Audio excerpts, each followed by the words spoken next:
दोस्तों, मुझे आज तक निंदा करने का मतलब समझ नहीं आया। आप में से किसी को अगर निंदा करने का मतलब सही मतलब पता हो तो कमेंट में जरूर बताना। हाल ही में आपने अरब देशों के द्वारा निंदा करने जैसे शब्दों का इस्तेमाल बहुत ज्यादा सुना होगा। चाहे फिर डेनमार्क के अंदर कुरान जलाने की घटना हो, स्वीडन के अंदर कई बार कुरान जलाया गया हो, एक्शन लेने के बजाय सभी अरब देशों की तरफ से निंदा की गई। अगर इनके निंदा करने से इस तरह की घटनाएं रुक जाएं तब माना जाए कि निंदा करना सही है।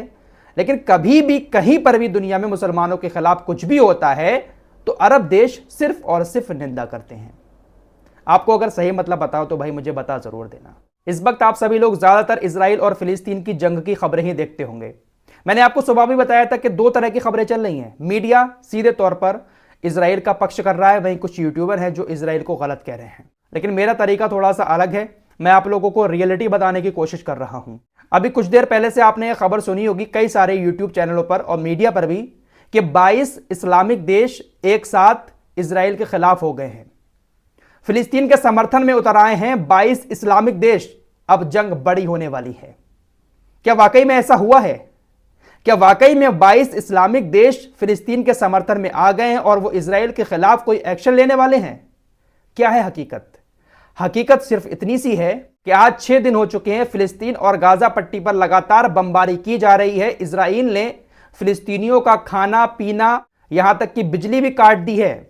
बूंद बूंद पानी को वहां के लोग तरस रहे हैं। जब इस तरह की बातें सामने आई तो उसके बाद थोड़ा सा इन लोगों का जमीर जागा, इन अरब देशों का। और यह जमीर खुद नहीं जागा बल्कि फिलिस्तीन के कहने पर, बहुत ज्यादा रिक्वेस्ट करने पर जमीर थोड़ा सा जागा और दुनिया को दिखाने के लिए इन्होंने मिस्र के काहिरा शहर में एक मीटिंग रखी। 22 देशों के विदेश मंत्री इस मीटिंग में शामिल हुए। ये अपने आप शामिल नहीं हुए थे बल्कि फिलिस्तीन की तरफ से बहुत ज्यादा रिक्वेस्ट की गई, बहुत ज्यादा अनुरोध किया गया।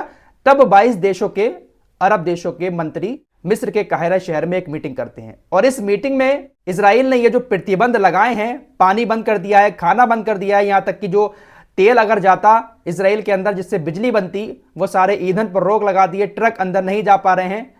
इन सारी चीजों पर जो रोक लगाई है, इन सारे प्रतिबंधों को हटाने की अपील की है। इन 22 इस्लामिक देशों ने निंदा करते हुए इजराइल से सिर्फ रिक्वेस्ट की है, अपील की है कि इन सारे प्रतिबंधों को हटा दे।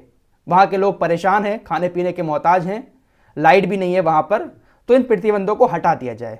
अपील की है सिर्फ, कोई फिलिस्तीन के समर्थन में नहीं आए हैं। खुद इन 22 इस्लामिक देशों की तरफ से कहा गया कि वहां पर मानव जाति को बहुत ज्यादा खतरा है, वहां के लोग बहुत ज्यादा परेशान है, आम जनता भूखी मर रही है, इसलिए ये सारे प्रतिबंध हटा दिए जाएं।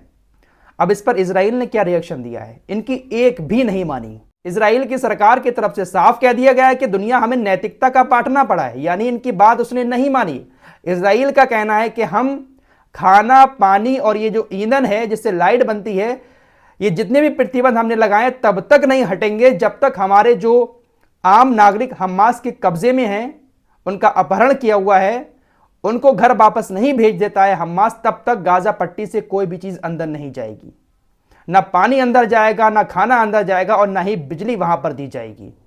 तो ये बड़ी बात इजराइल की तरफ से कह दी गई है। हमास ने इजराइल को जो धमकी दी थी, उस धमकी का भी इजराइल के ऊपर कोई असर नहीं पड़ रहा है। हमास ने कहा था कि अगर आप हमारे ऊपर हमले जारी रखोगे तो हम हर हमले के बदले में तुम्हारे नागरिकों को मारेंगे जो हमने अपहरण किया है। लेकिन इसके बावजूद भी इजराइल लगातार हमले कर रहा है। तो ये जो 22 इस्लामिक देशों के एक साथ होने की खबर आ रही है कि फिलिस्तीन का समर्थन किया है, कुछ नहीं किया है, सिर्फ निंदा की है और अपील की है इजराइल से, सिर्फ इतनी बात है। वो भी मीटिंग तब हुई थी जब फिलिस्तीन ने बहुत ज्यादा रिक्वेस्ट की कि हमारे यहाँ पर सब कुछ बर्बाद हो गया है, खाना पानी नहीं है, बिजली भी नहीं है, तो सिर्फ रिक्वेस्ट की और इजराइल ने इस तरह से इनको झड़क दिया।